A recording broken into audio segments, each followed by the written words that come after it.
Have you ever had a really small disagreement with someone? I mean, about something really teeny tiny. And then before you knew it, that small disagreement became something really big and ugly, a really bad ordeal, a fight, a quarrel. Have you ever experienced that? I've had experiences like that where something really tiny becomes something really big really fast.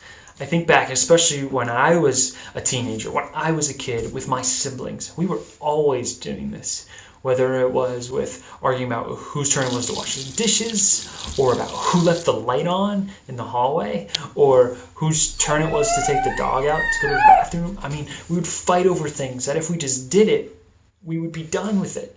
And oftentimes our fights lasted way longer than doing the actual thing we were fighting about would have taken. I mean, how ridiculous is that?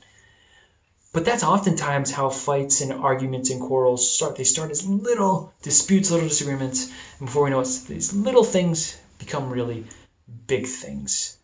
I'm sure you've experienced that in your life. It's kind of like this. It's kind of like when we're playing in the snow and we pick up a snowball to throw at somebody and we start rolling just a little bit of snow in our hand with more and more, and pretty soon that little snowball becomes a really big snowball. Or if we roll it down a hill to make a snowman, it becomes really big. That's a snowball effect. Or you could think about it like this. Have you ever been to a water dam, at a river or at a lake? Have you ever seen how that massive wall holds back all the water? Well, what happens when a little crack starts in that dam? Just a little bit of water comes through, there's a little bit of a leak, but what happens over time? That little leak, as it erodes it away, becomes bigger and bigger until what?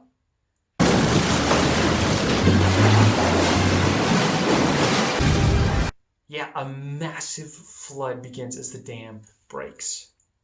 In the Bible, there's actually a proverb that talks about quarreling like a dam basically being broken or being opened. It's this, Proverbs 17:14. It says, starting a quarrel is like opening a floodgate. So stop before a dispute breaks out. See, just like when the floodgate of a dam is burst open and all the water comes flooding out, when we begin to quarrel, there's a rush of emotion, of anger, of bitterness, of all these things that start to flood out of us. And pretty soon we're doing and saying things we're going to regret. I mean, think about how many relationships and friendships are broken over tiny arguments, things that are small that become a big deal really quickly. So it's wise for us, for you and myself, to learn that we should try to stop quarreling before it becomes this big, massive thing. Because I'll tell you something, and this might blow your mind, but most things we quarrel about in life, with our siblings, with our mom and dad, with our friends, most things we fight about aren't worth fighting about. Most things we fight about aren't worth fighting about. Aren't worth fighting about. Aren't worth fighting about. I'm serious. They just aren't. Sometimes in life we do need to take a stand for things we believe in or whatnot. But even when we do that, we can oftentimes do it in ways that doesn't cause us to fight with others. And we're going to have disagreements with people. That's going to happen. We're going to have opinions about different types of pizza, or about the best dog breed, or about favorite kind of music, or whatever. But we don't need to let our disagreements become disputes where we're fighting things. We can do it and disagree with people in ways without fighting. And so I encourage you, the next time you have a disagreement with somebody, take a step back and pause before you start quarreling and ask yourself these questions.